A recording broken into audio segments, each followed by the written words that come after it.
It's Monday morning, and Marcus, a software developer, enters his office. As he settles into his desk, he overhears his colleague Sarah vocally expressing her dissatisfaction. "I can't believe they gave that project to Alex instead of me. Don't they realize I'm the best programmer here?" Marcus sighs. It's not the first time he's encountered Sarah's complaints. Lately, it seems he's surrounded by individuals who think the world owes them something simply for existing. Sound familiar? Welcome to our discussion about self-entitled individuals and why, according to ancient Stoic wisdom, it's best to keep your distance from them. Today we're diving into a topic that has persisted throughout humanity's history, but with a fresh perspective. We'll examine it through the lens of Stoicism, a practical philosophy that has helped individuals navigate life's challenges for over 2 millennia. But first, let's clarify what we mean by selfish entitlement. Simply put, it's the belief that one deserves special treatment or privileges without having earned them. Sarah believes she should receive every good project merely because she is Sarah. Now, you may be wondering how the teachings of ancient Roman philosophers relate to dealing with entitled people in the modern world. Stick around, as you're about to learn how Stoic philosophers like Marcus Aurelius, Epictetus, and Seneca can serve as your secret allies in a world where entitlement appears to be on the rise.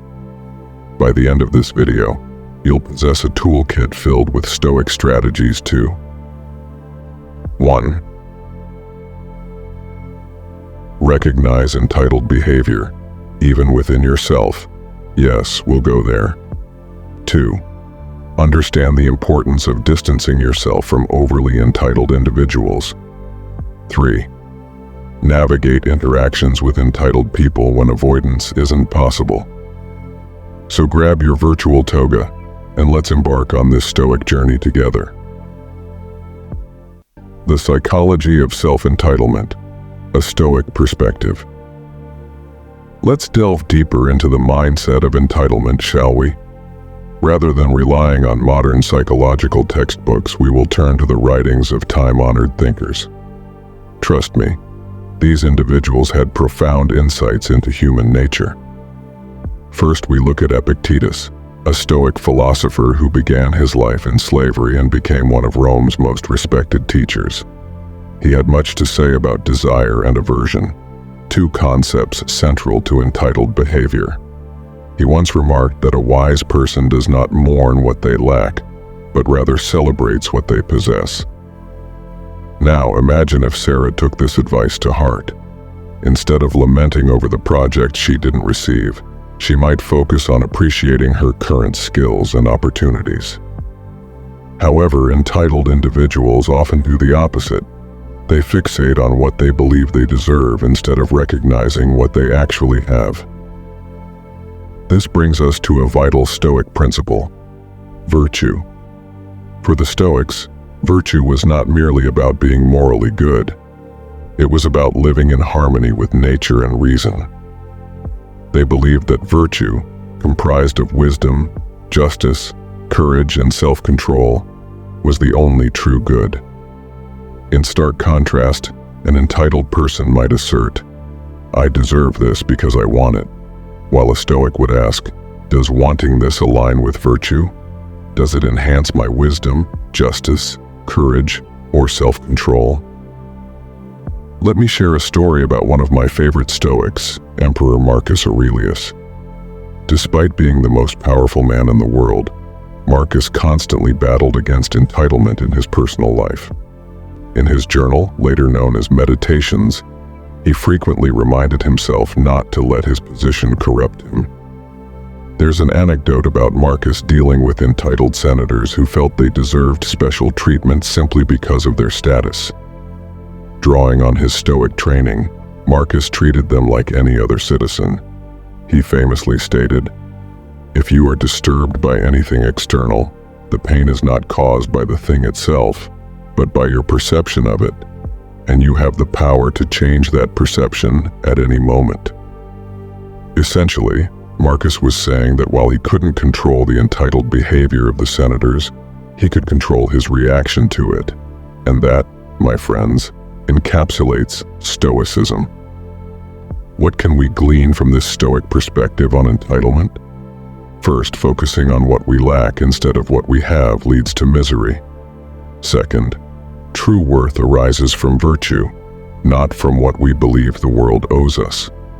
Lastly, while we can't control the entitled behavior of others, we can always control our response to it. In the next segment, we'll explore how to identify entitled behavior using some ancient Stoic wisdom, featuring a fellow named Seneca and a group of would-be philosophers. Stay tuned. Recognizing self-entitled behavior through a Stoic lens. Now that we've examined the psychology of entitlement, let's discuss how to recognize it in real life, guided by Seneca, the original expert in exposing phony philosophers. Seneca was a wealthy Roman statesman and Stoic philosopher renowned for his ability to see through pretensions. In one of his letters, he describes encountering a group of people who claimed to be philosophers but were merely self-entitled braggarts. He remarked that those who profess philosophy but don't align their conduct with their principles are no better than individuals who claim to be doctors but fail to follow their own prescriptions. Boom. Seneca just dropped the mic on entitled behavior. According to our Stoic philosophers, here are some key traits of self-entitled individuals. 1. They believe they are special and deserve privileges without earning them. 2. They struggle to accept criticism or acknowledge their mistakes. 3. They often blame others for their problems. 4. They harbor unrealistic expectations of others and the world around them. 5. They find it challenging to empathize and consider other perspectives. Let's take a brief trip back to ancient Rome. Picture Cato the Younger, a Roman senator known for his unwavering principles. Cato was celebrated for his stand against corruption and entitlement in Roman politics, even when it made him unpopular. There's a story about Cato refusing to partake in the traditional practice where candidates for office would bribe voters with free grain. While other politicians felt entitled to win by any means necessary, Cato adhered to his principles. He lost the election but retained his integrity. This story underscores a crucial point.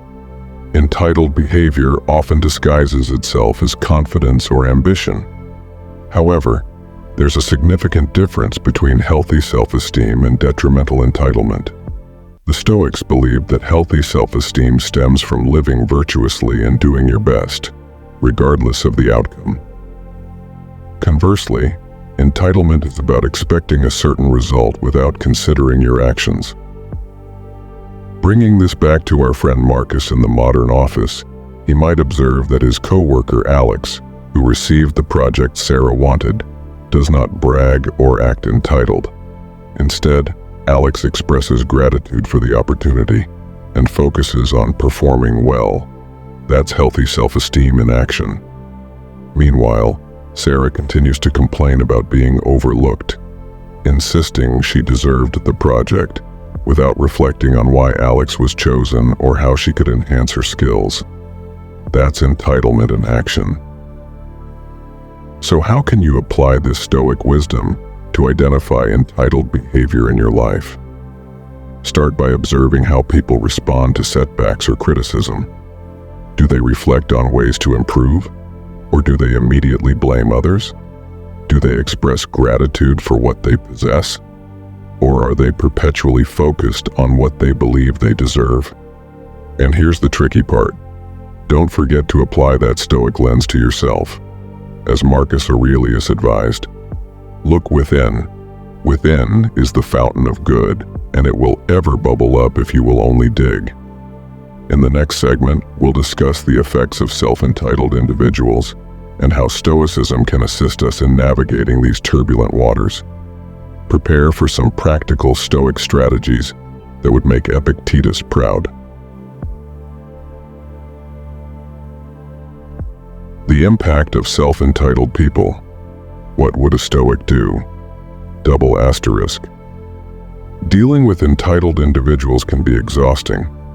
It's like trying to fill a bucket with a hole in the bottom. No matter how much you give, it's never enough. But fear not. Our Stoic friends have sage advice for handling such situations. Let's start with one of Stoicism's core principles, focusing on what we can control. Epictetus clearly stated that some things are within our control and others are not. Things within our control include our opinions, pursuits, desires, aversions, and our own actions. On the other hand, things beyond our control encompass our body, property, reputation, and anything not under our direct influence. So what does this mean when we're faced with entitled people? We can't control their behavior, but we can control our responses to it.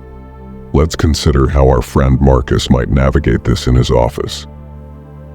Bitter about not receiving the project, Sarah begins spreading rumors about Alex's incompetence, clearly trying to undermine him to elevate herself. Drawing on his Stoic training, Marcus recognizes he can't control Sarah's behavior, but he can govern his own actions. What would a Stoic do in this situation? Here are a few possibilities. 1. Stay objective. Marcus doesn't let Sarah's rumors cloud his judgment of Alex's work. He assesses Alex based on actual performance, not gossip. 2. Refuse to engage. When Sarah tries to draw Marcus into her complaints, he politely but firmly declines to speak negatively about their colleagues. 3. Focus on virtue. Instead of getting embroiled in office politics, Marcus concentrates on performing his job to the best of his abilities. Practice empathy. While not excusing Sarah's behavior, Marcus attempts to understand the insecurities that might be fueling it, allowing him to respond with patience rather than anger.